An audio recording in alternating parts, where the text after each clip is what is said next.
would not be here today without Raoul. And that's why we're here today, on the most important commercial strip in Borough Park, recognizing Raoul Wallenberg. It's not a coincidence that the community of Borough Park, the population of which is 100,000, is the same amount that people that Raoul Wallenberg saved. Just think about that.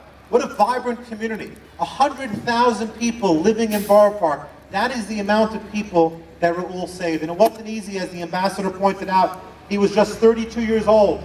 He left his family 2,000 kilometers away. And it surely was more difficult than extending a helping hand to someone who had fallen from a railway platform.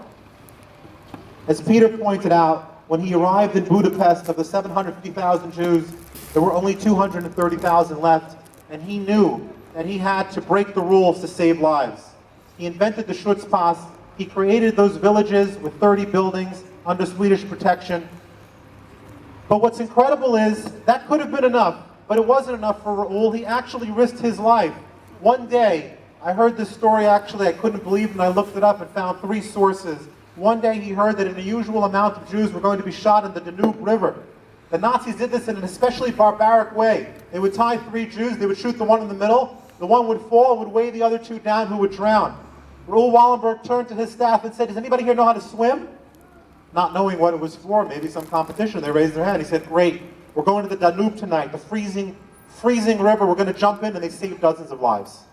When Eichmann started the death marches, Wallenberg showed up. He gave out food to the people who were on the death marches, and as much as he can, he gave out those passports, and he saved thousands of more Jews. And when they started the trains again to the death camps, they were picking people up. Wallenberg sped over. This is an incredible story. He jumped on the roofs of the cars of the trains and handed out passports to the people underneath. The Arrow Cross, the fascists who were there, literally shot at him to prevent him from doing so. When he was done giving out hundreds of passports, he got off the roof and he said, "I demand as the representative of the Swedish government that you let all these Swedish people go because they have my passports." They didn't know what to do. What were they going to do? There was a man, an official person, a country that had stand neutral. They said, "Okay, we guess we have no choice." They literally let hundreds of Jews go. But it doesn't end there. The story goes that 2 days before the Russians were set to liberate Hungary, Wallenberg got wind of a plan that was going to exterminate the 97,000 Jews of Budapest. He actually tried negotiating directly with Eichmann, but it didn't work. So he had a high-ranking officer in the police force and an Arrow Cross member who he had bribed, because Wallenberg knew that sometimes that's what you needed to get done. He bribed, he extorted, he threatened. He sent a message to the Nazi general in charge telling him that if in fact he went forward with this massacre, he personally, Wallenberg, would make sure that this person was brought up on war crime charges. And that, in fact, is what stopped the massacre of 97,000 Jews just 2 days before. It's difficult to understand how it is that a person can stand by while another person is dying and do nothing.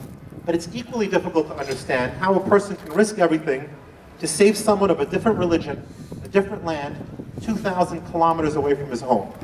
Raoul Wallenberg did the right thing, of course. He was a genuine hero, but he wasn't alone. There are nearly 25,000 people who Yad Vashem recognizes as righteous among the nations for saving Jewish lives. The message is clear, as Hillel taught us over 2,000 years ago.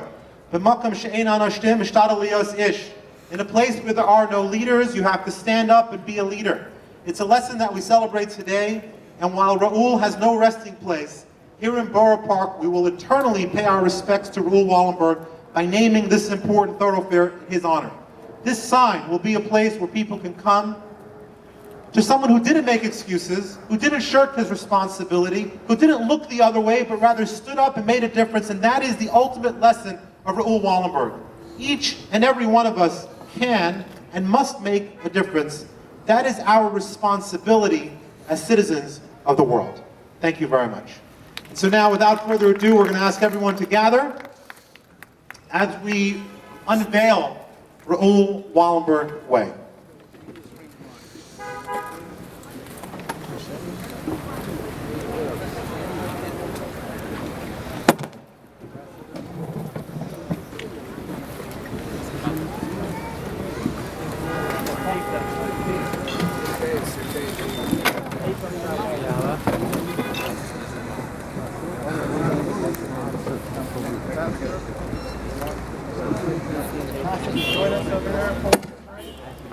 The ambassadors would please join us. The ambassadors to Hungary and Sweden in pulling the string. We'll pull it up 3.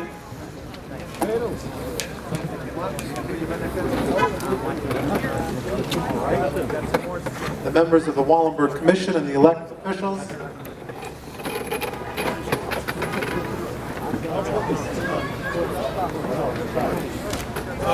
Oh! The rain apparently has gotten in the way. Just a minute. Someone with good climbing abilities. Or a long umbrella.